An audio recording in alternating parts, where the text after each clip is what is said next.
ఇప్పుడు ఈ వర్ష మనవరాలని నిరూపించే సాక్ష్యం లేదు, ఇక ఎప్పటికీ రాదు. ఏంటి, ఆ ఫోటో నువ్వు కాల్చేశావా? అమ్మ నామహి, నీ తెలివితేటల శకును కూడా ఉండుండు.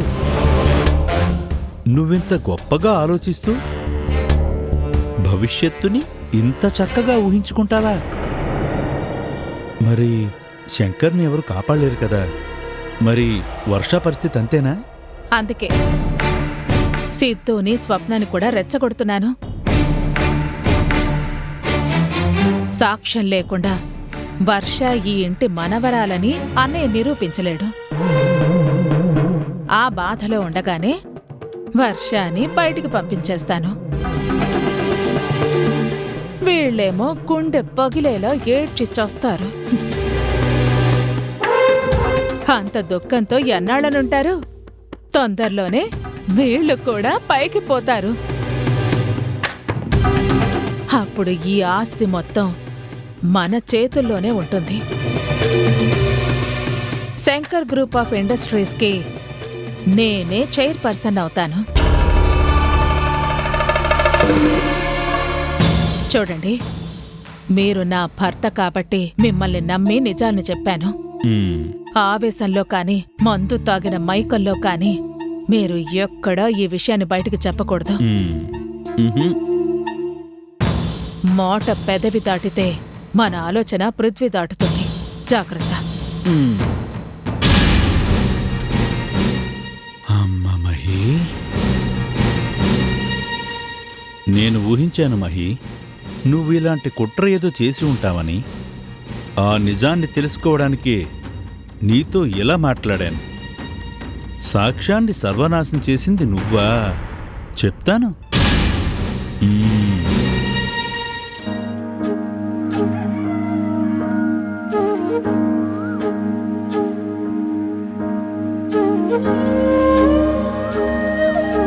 ఏమండి, అన్నయ్య, వంట అయిపోయింది. మీరొస్తే భోజనం పెట్టేస్తాను. వస్తున్నాం పూర్ణ, ఇప్పటికే చాలా ఆకలిగా ఉంది. ఏరా, నేను ముందు అలసిపోతానన్నావు కదరా, ఇప్పుడే అలసిపోయింది. సర్లేరా, నీకున్న బలము ధైర్యం నాకు లేదని ఒప్పుకున్నాను. నువ్వే గెలిచావులే. పద పద, భోజనం చేద్దాం. సరే పద.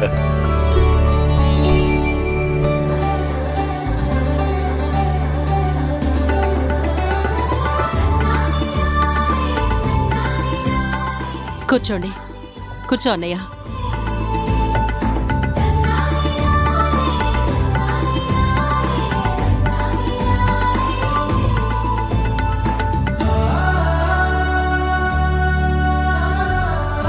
ఏమ్మా అరిటాకుల్లో పెడుతున్నావు?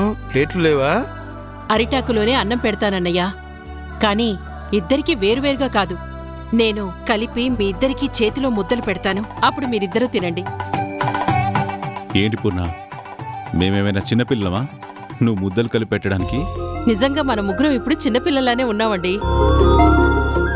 ఈ ఊరొచ్చి ఇలా పంట పొలాల్లో వంట చేసుకొని తింటూ ఉంటే, మీరలా పొలంలో పనిచేస్తూ ఉంటే, అబ్బా, పాత రోజులన్నీ గుర్తొచ్చేసాయండి.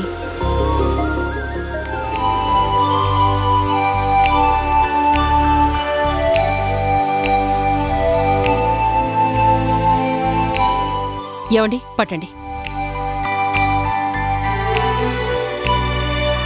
అన్నయ్య, పట్టండి.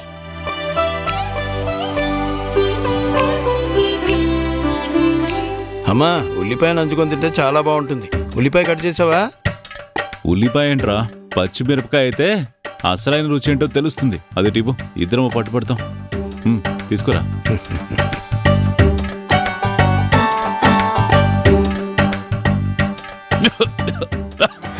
రే, అయ్యో. ఏమండి, ఇదిగో ఈ మంచి జాగ్రత్త.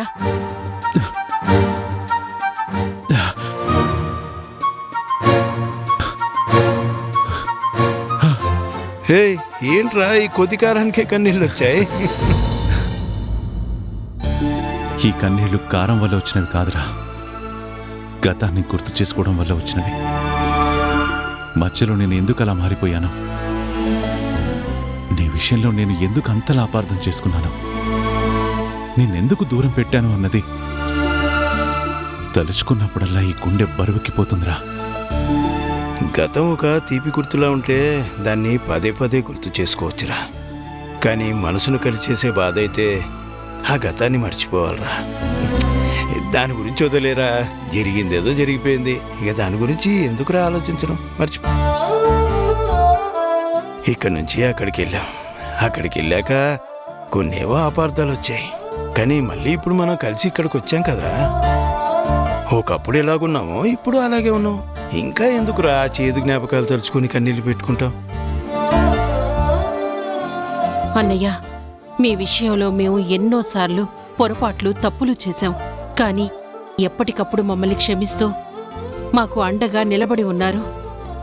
నిజంగా మీరే గనక లేకపోతే మా బతుకు ఎలా ఉండేదో తలుచుకుంటుంటే భయంగా ఉందన్నయ్య. ఒకరి కోసం ఒకరు బ్రతుకుతున్నప్పుడు నేను లేకపోతే ఎలా ఉంటుందనే ఆలోచన కూడా ఉండకూడదురా. మనం ఎంత దూరంగా ఉన్నా ఎప్పుడు వేరు కాదు. మనందరం ఒక్కటి కాబట్టే ఎన్ని ఎడబాట్లు వచ్చినా చివరికి ఒక్కటిగానే ఉన్నాం. ఇంకా ఎప్పటికీ ఒక్కటిగానే ఉంటాం.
ఏంటి మనవడా, మళ్ళీ నా మీద ఏమైనా జోకులు వేయడానికి పిలిచావా? లేదు, నీకు మంచి వీడియో చూపిద్దామని పిలిచాను. నేను ఒక వీడియో తీశాను. ఆ వీడియో చూసి ఎలా ఉందో నాకు చెప్పు. ఏంటి, వీడియో తీసావా? నువ్వేమైనా వీడియోగ్రాఫర్వా? ఇంత ఆస్తికి వారసుడివి. ఎలా ఉండాలి? ఆ వీడియోలు తీసుకోవడమేంటి? నీకు మా మమ్మీకి ఎప్పుడు డబ్బు డబ్బు తప్ప ఇంకేం ఆలోచన ఉండదే.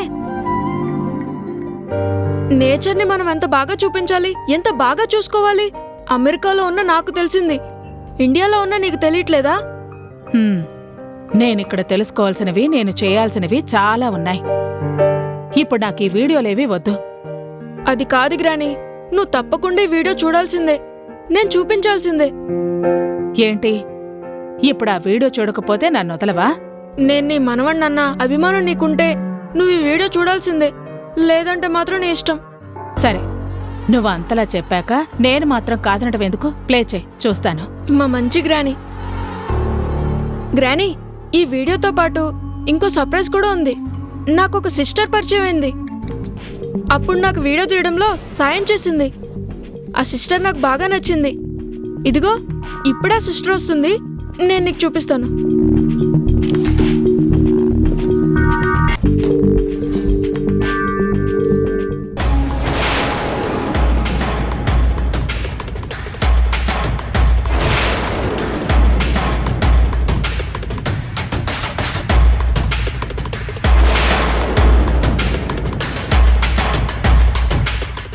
ఏంటి గ్రాని అలా చూస్తున్నావు? మొహం కనిపించకుండా కళ్ళు కనిపిస్తున్నాయి. మనిషి ఎలా ఉంటుందో ఎలా తెలుస్తుంది? ఎందుకు?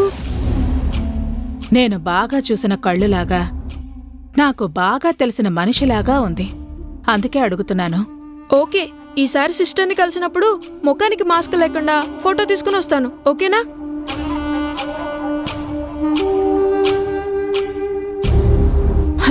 నేను చేయవలసిన పనులు చాలా ఉన్నాయి. వీడేమో అస్సలు వినిపించుకోవటం లేదు. ఆ ప్రదేశాలు వీడియో తీసి చూపించడం ఏంటో.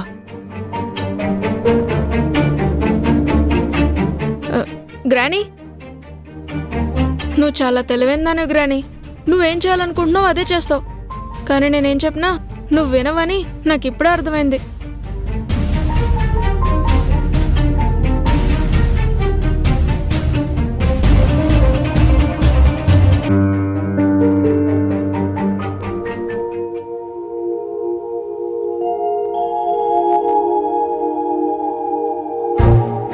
ఏంటి బన్నీ, ఏమైంది? ఏం చెప్పమంటావు సిస్టర్, నా మాట ఎవ్వరూ వినిపించుకోవట్లేదు. ఒక మంచి వీడియో తీశాను చూడండి అంటే ఎవ్వరూ చూడట్లేదు. మమ్మీని అడిగితే మమ్మీ చిరాగ్గా వెళ్ళిపోయింది. ఇదిగో మా గ్రానీ ఉంది కదా, చూస్తానని నాకు చెప్పి వీడియో ప్లే చేస్తుంటే చూడకుండానే వెళ్ళిపోయింది. అందుకే నేను హర్ట్ అయ్యాను. అయ్యో, ఈ మాత్రం దానికి హర్ట్ అవుతాయి ఎలా? అయినా ఇక్కడున్న నేచర్ మేమందరం చూసిందే కదా. మళ్ళీ నువ్వు చూపిస్తే వాళ్ళెందుకు చూస్తారు? అదేంటి సిస్టర్ అలా అంటున్నావు? మీరు చూడ్డానికి నేను వీడియోలో చూపించడానికి ఎంత డిఫరెంట్ ఉంటుందో మీరే చూడాలి కదా. అందులో ఎన్నో సర్ప్రైజెస్ ఉన్నాయి. అవి చూడను అంటే ఎలా? సరేలే, వాళ్ళెవరూ చూడలేదు, నేను చూస్తాను. నాకు చూపిస్తావా? ఓకే సిస్టర్, నువ్వు చూస్తానంటే డెఫినెట్గా చూపిస్తాను. నీకు నచ్చుతుంది కూడా, రా.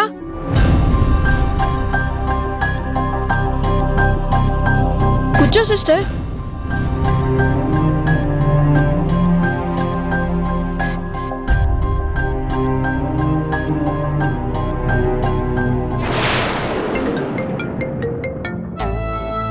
హలో,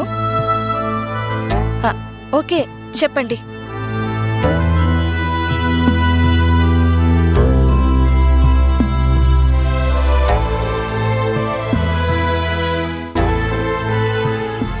బన్నీ, ఆఫీస్ నుంచి కాల్ వచ్చింది, అర్జెంట్ పనుంది.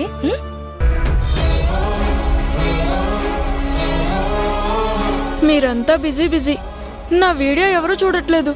కానీ మీ అందరినీ కూర్చోపెట్టి గ్రాండ్ పా గ్రాండ్ మా వచ్చాక అందరికి ఒకసారి వీడియో చూపిస్తాను. అప్పుడే ఈ సిస్టర్ని కూడా మీకు పరిచయం చేస్తాను.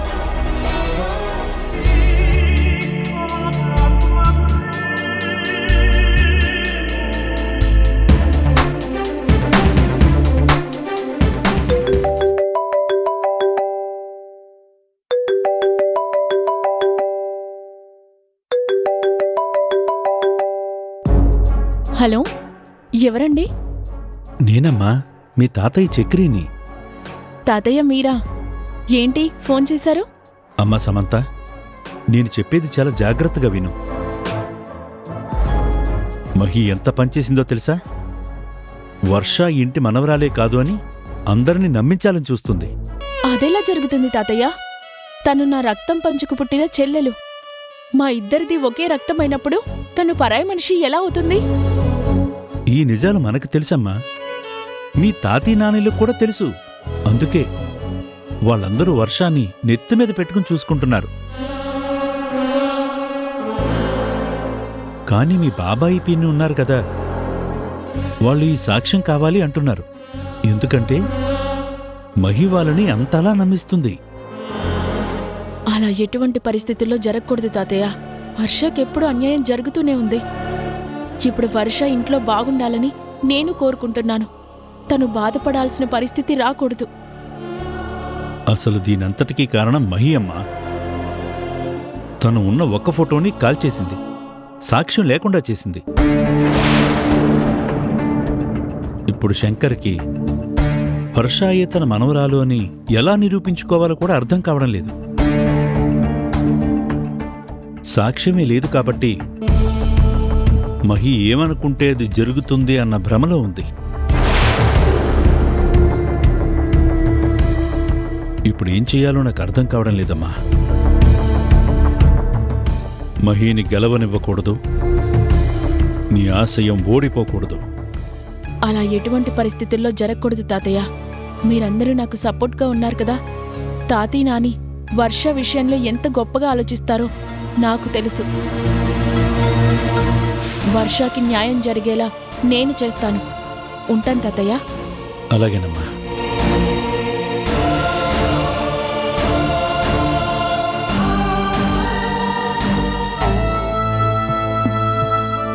ఏంటమ్మా, దేని గురించి ఆలోచిస్తున్నావు?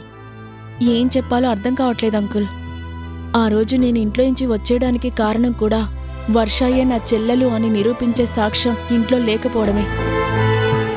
సాక్ష్యంగా ఉన్న ఒక్కగానొక్క ఫోటో మా గ్రాని కాల్ చేసింది. ఇప్పుడు నా చెల్లెలి వర్ష అని నా వాళ్ల ముందే పరాయి వ్యక్తిలాగా చూపించడానికి ప్రయత్నిస్తోంది. ఇప్పుడే చక్రి తాతయ్య ఫోన్ చేశారు. ఏం చేయాలో నాకేం అర్థం కావడం లేదు. ఎందుకమ్మా అంతలా భయపడుతున్నావు? నువ్వు ఏ ఫోటో అయితే చూడలేదనుకున్నావో ఆ ఫోటో నా దగ్గరే ఉంది కదా. ఆ ఫోటో సరిపోతుంది కదా. తనే నీ చెల్లెలు వర్ష అని నిరూపించడానికి ఆ రోజు తప్పిపోయిన మనిషిని పెంచింది రాణి అని చెప్పడానికి ప్రూఫ్ మన దగ్గరే ఉంది కదా. ఈ విషయం మీ గ్రాణికి తెలియదు కాబట్టి ఆ ఫోటో శంకర్ ప్రసాద్ గారికి చూపిస్తే సరిపోతుంది కదమ్మా. ఇంకెందుకు భయం? నిజాన్ని ఎవరూ దాచలేరమ్మా. అలాగే అబద్ధాన్ని ఎప్పటికీ నిజం చేయలేరు. అవునంకుల్, నాకు కూడా ఈ ఐడియా రాలేదు. నేను ఆ ఫోటో చూసాకే కదా వర్ష నా చెల్లెలని నాకు తెలిసింది. తాతి ఆ రోజు నాకు చెప్పిన ఫోటో కూడా అదే. ఆ ఫోటో గురించే. అది లేదనే కదా గ్రాని అన్ని నాటకాలు ఆడుతుంది. ఆ ఫోటోని ఎలాగైనా సరే మా తాతి దగ్గరికి చేర్చాలి. ముందా ఫోటో ఎక్కడుంది?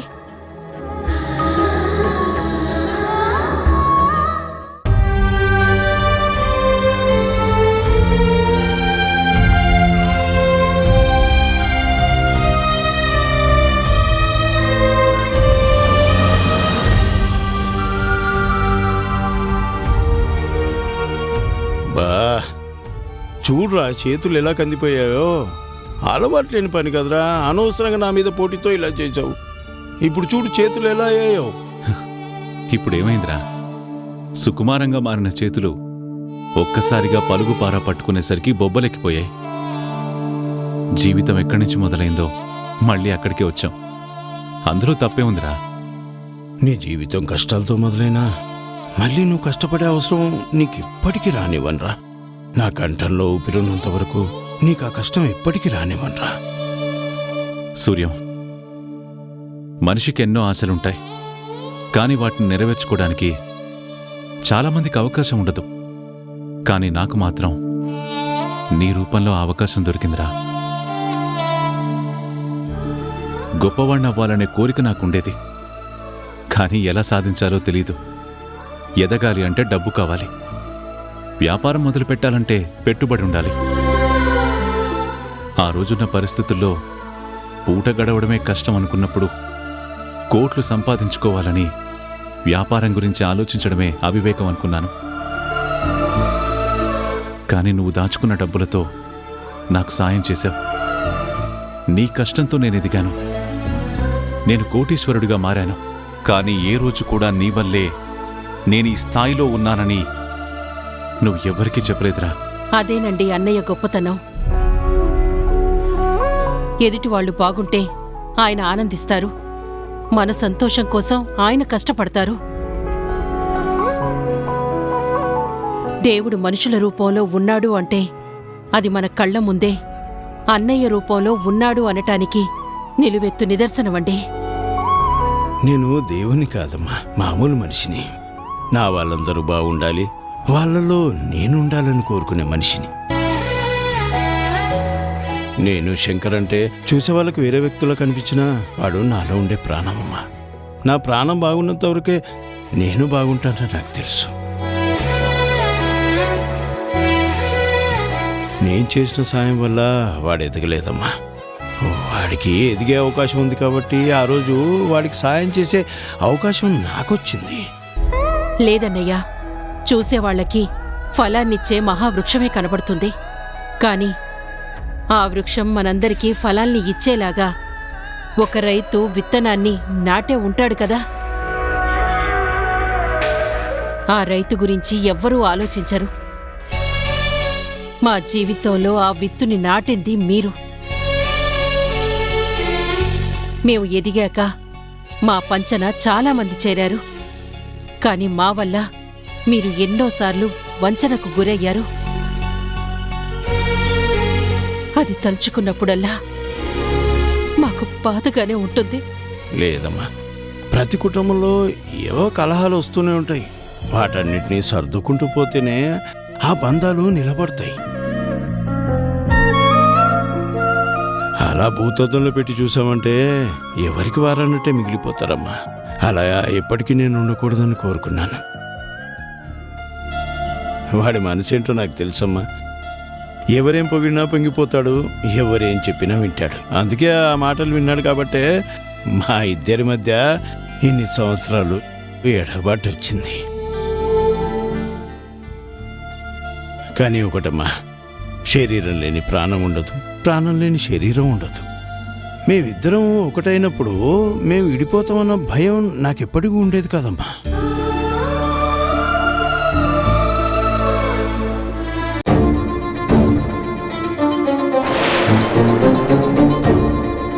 నీకేం అధికారం ఉందని ఈ చెక్కు రాసిస్తున్నావు? ఏదో ఇదంతా నువ్వే సాధిస్తున్నట్టు ఎందుకంత బిల్డప్ ఇస్తున్నావు? నువ్వు ఈ ఇంటి మనిషివి కాదు. అది చెప్తుంటే నీకు అర్థం కావట్లేదా? జాగ్రత్త.